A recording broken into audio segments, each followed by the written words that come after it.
Hey everybody, welcome to our YouTube channel, Sarah Elizabeth Ray. I'm Orville, I'm Sarah's husband, and I'm going to be doing a DIY with you guys today.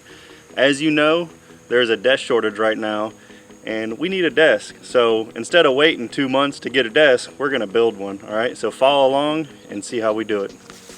So first we had to find legs, and we ended up going with a flat iron leg. We got these off of Etsy. We will link it in the description below. These legs, they're sturdy. In the shop you can order them any size you want. Typically you can get them with powder coat. Unfortunately it wasn't available at this time, so we are just going to spray paint them a flat black.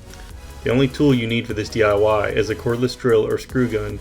You also need a way to mount the legs to the desktop if your legs don't come with any mounting hardware. I use self-tapping multi-purpose screws for this project. First, each leg was lightly sanded with 220 grit sandpaper. After that, both legs were cleaned thoroughly to remove sanding dust and any other debris. I then tied up both legs to make painting easier. Then I added the first coat of spray paint. After that dried, I added a second coat. Then I let both legs fully dry before continuing with the project. We decided to use a 6-foot birch butcher block for the top of our desk. We like the way it looks, plus it makes the whole process easier than making a custom top for the desk. If you have more time, you could always make your own desktop or find a piece of live edge to give it a custom one-of-a-kind look. Basically, there's a lot of options you can go with here.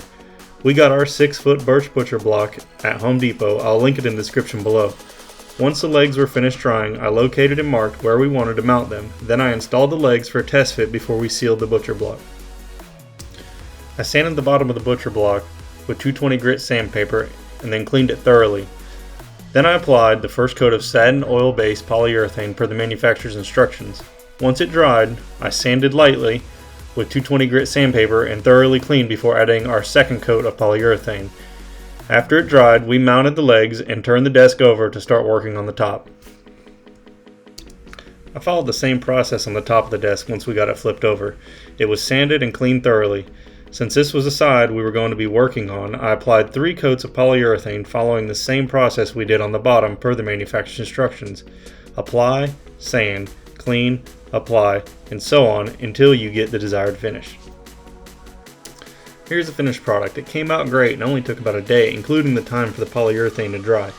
We do plan on adding a filing cabinet under the desk and mounting it in the center. That will give Sarah and I access to it while we're each working on our sides of the desk. This DIY was super simple and easy. Almost anyone can do this. Like I said, all you need is a cordless drill and you got it. You guys have fun and enjoy.